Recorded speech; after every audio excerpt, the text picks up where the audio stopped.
Let's start doing a little bit of arrangement for our track. Okay, so typical arrangement would probably be starting with the beat and very few melodic and harmonic elements. Build the track up to a place where it will probably break down. So we'll take the drums out mostly, and then move on to our first drop, which is the section where the track explodes. And it's the loudest part of the track. After that, we will probably go back to a similar structure. So again, to a stripped back version of the beat, potentially another breakdown and build up into the last drop. That is the probably most typical structure of a dance track. So let's try and create something like that.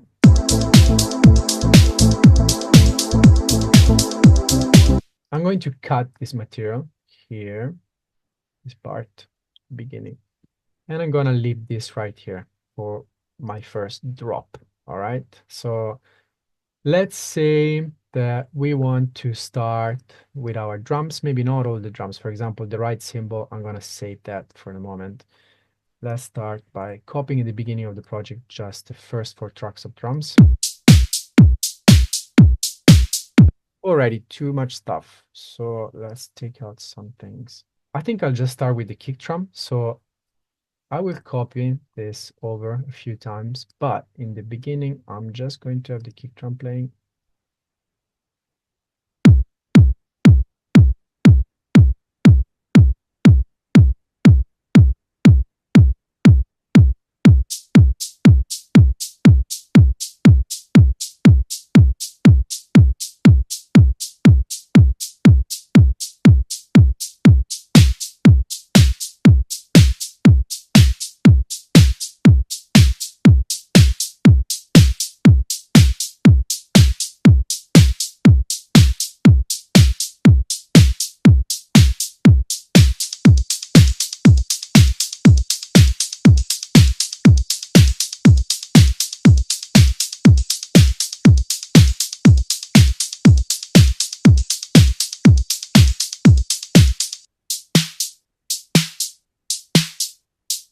Okay, so what have I done here? I've created a dynamic arrangement which keeps on building all the way to this section where I'm taking out the kick drum. So let's put a marker over here and let's call this a break.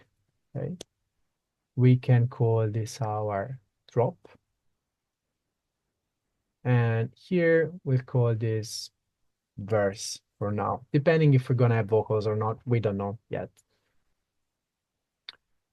So the track is building, building, building, building. It's breaking down here. So we're going up, up, up, up, up. Then we're going right down. And then we're going to be building all the way up here. And then we're going to be exploding here on the drop. Okay. So next thing we can do to create a little bit of that tension is using effects. So let's go back to our audio, to our sounds. Okay. Let's deselect pad. Let's go to ambience and effects and sound effects. Let's see what we have here.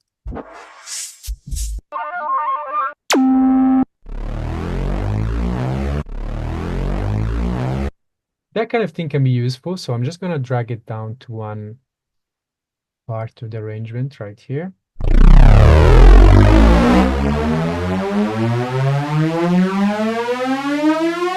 That's a very typical build-up effect. So for example, in our breakdown, where we want to be building up all the way to the drop, we could have this on the second half right here. I'm going to insert an empty MIDI clip there, and I'll use A. That's the root key of our track. We're in A minor, okay? And I'm going to drag this out all the way to the end of my MIDI clip. So this is what it looks like in the arrangement. Let's see what it sounds like.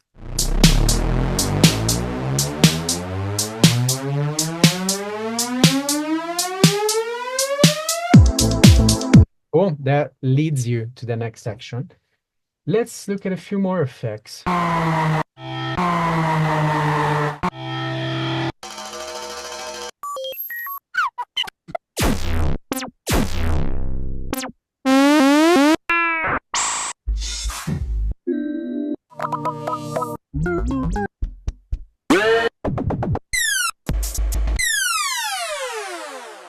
Okay, that's interesting as well. New track for this one. Let's try and copy that same clip over here.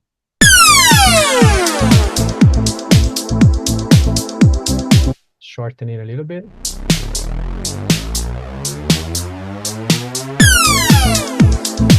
Not too loud, as it's annoying otherwise. All that kind of marks the beginning of our drop. Let's see what else.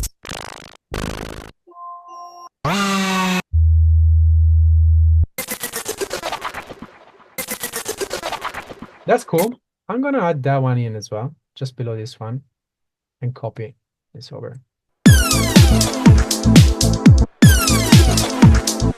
Actually, let's use this and the second half of the drop. So right here.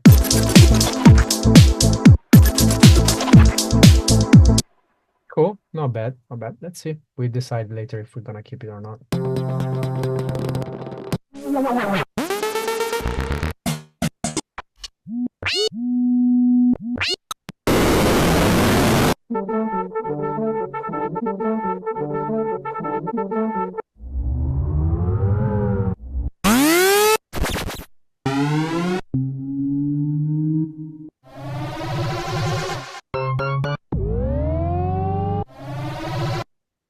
Add a second riser just here in this section.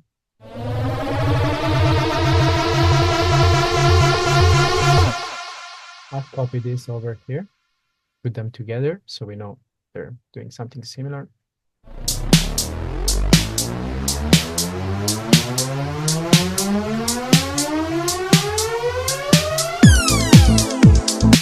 Okay, I'm going to add the sound effects to mark the beginning of our breakdown section as well.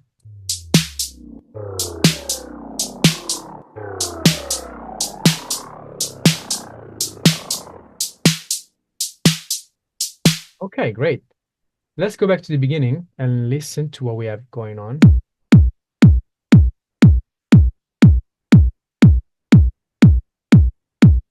Okay, let's try one of our harmonic elements. So either the bass or the kick or the pad.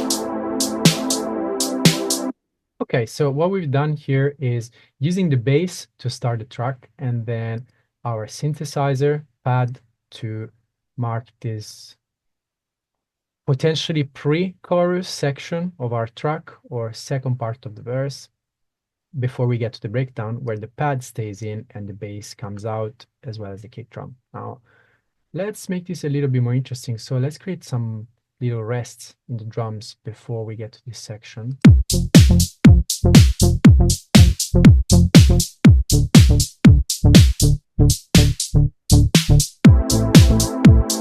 A cymbal would be nice to mark the moment. So I can go to my drums, deselect loop, and just let's look for crash. And write just up here what I'm looking for. Okay, that works for me. So that's a longer sample. We just want to keep the first one for now. Even though these other ones might be useful, so I'll copy this second one as well.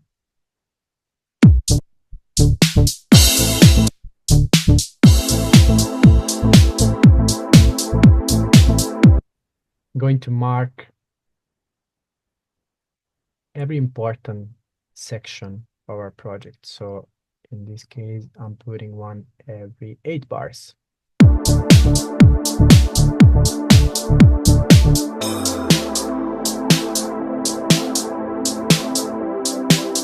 Okay, let's add a new element. What I like to do is also having an atmosphere in the background of some kind. So that could be, for example, a drone note playing in the background, which obviously has to be in the right key. In this case, it would be A minor. That makes the track very moody and interesting. Let's see if I can find something like that. Let's go to sounds, remove crash from our search. Let's see. I'm gonna try and write atmo, like atmosphere.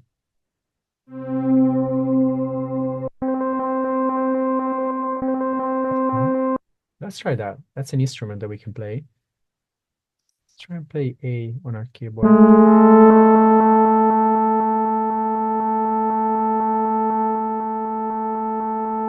Right in the track.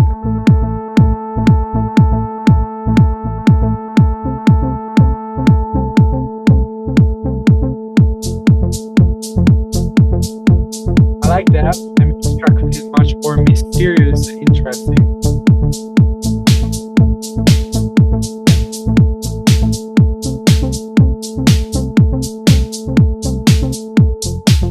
Okay, let's write in a very long A note, as long as the whole project. So this one, let's make it start right at the beginning. Oops. Make it start right at the beginning. And then if we click on legato, it's going to make it as long as the whole clip. Let's hear it in the track.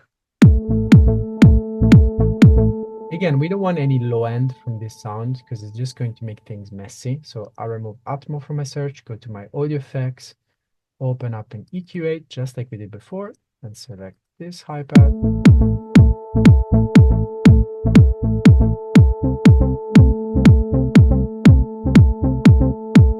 Yeah, I like it there. Another very important thing about making dance music is automation. What is automation? Is telling Ableton to move any of these parameters, anything that you want over time. So it keeps things moving and evolving, and it keeps the track interesting. So in this case, the filter cutoff is one of the most basic parameters that we can automate. Let's make this thing interesting. So it will probably follow the dynamics that we discussed at the beginning. So up, up, up, up here, we're breaking down. So way down here and then all the way up again. Something like that. Let's see what it does for us.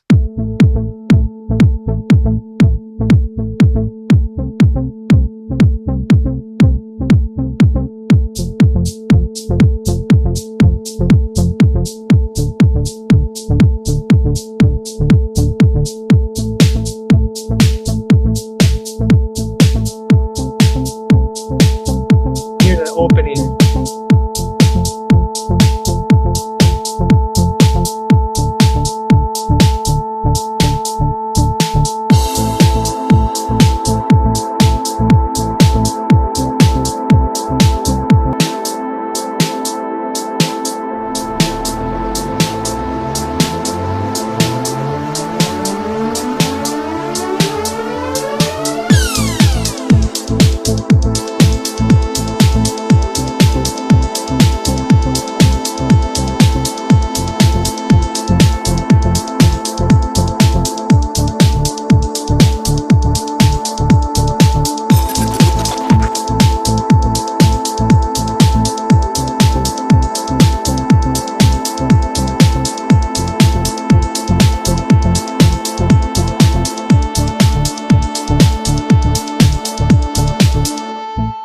I just copied the sidechain over to this instrument as well.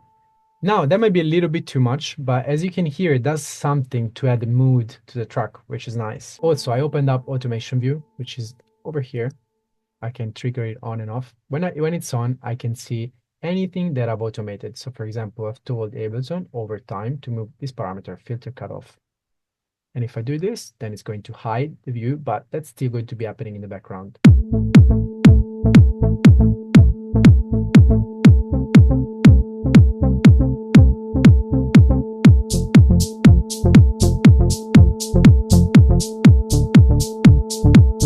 Okay, now that we've got our basic structure down for the first part of the track, let's close this up a little bit so we can see everything at once. And let's probably duplicate this whole section for the second part of the track. It might not be exactly the same. That would depend on a lot of things, but basically it's going to follow a similar structure and repeat for our second half of the track. Also, out of curiosity, let's see how long the track is at the moment. So you can see that down here, it's 3 minutes and something. If you select the whole thing, you can see right here at the bottom, duration 3:12, 3 minutes 12. Great, that's awesome. So let's see how it feels going out of this drop into this next part here when it repeats.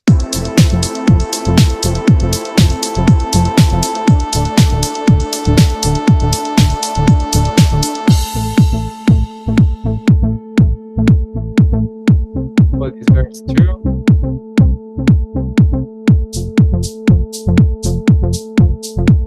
What is break 2? And drop 2.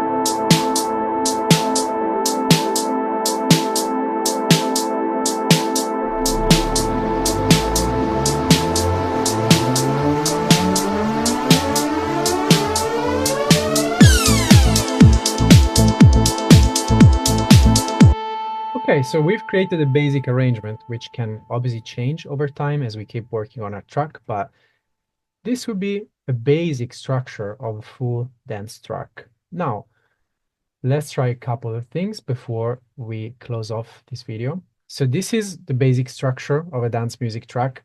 Obviously, we could play with vocals afterwards and see what a vocalist can do on this, or what we can do if we're singers, or using vocal samples and top lines.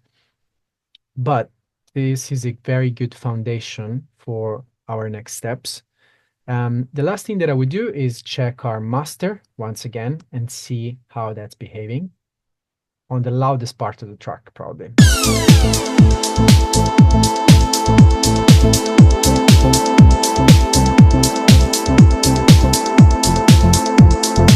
Yeah, just pushed it a little bit more. Sounds good. And then we are ready to bounce this out. So export the track. For example, I could select the whole section and go to File, Export Audio Video, and I can choose the format that I want in. So PCM would be either WAV or AIF or FLAC file as well, which is a lossless high quality file, or MP3 is MP3, so a smaller file with a slightly lower quality.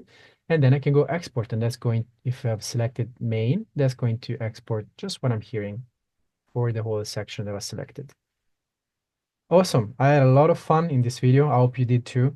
Please check out our unmute.pro page for a lot of other free resources and our YouTube channel. Thank you. Have fun.